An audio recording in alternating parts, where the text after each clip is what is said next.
This is a WECT Cape Fear Business Break. Hello. If you are suffering from knee pain, you're going to want to hear what our guest has to say today. We have Dr. Jason Graff from Spine and Joint Institute of Wilmington joining us. Dr. Graff, what is osteoarthritis of the knee? In layman's terms, basically it just means bone on bone. So what happens over time throughout life as we're standing and getting up and down and just really just life in general, things eventually start to wear out.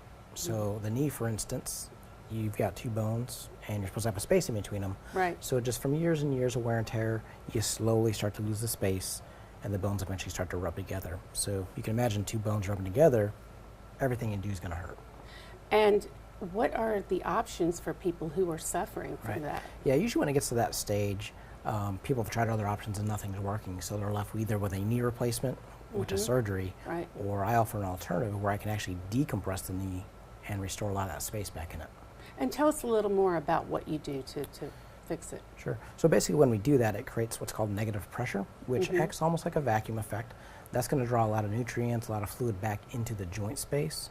So imagine you were kind of like blowing a balloon up.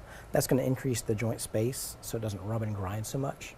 But then we use a lot of therapies such as a class 4 laser, and that'll help a lot of those tissues around that knee joint heal, like the cartilage that's been worn down.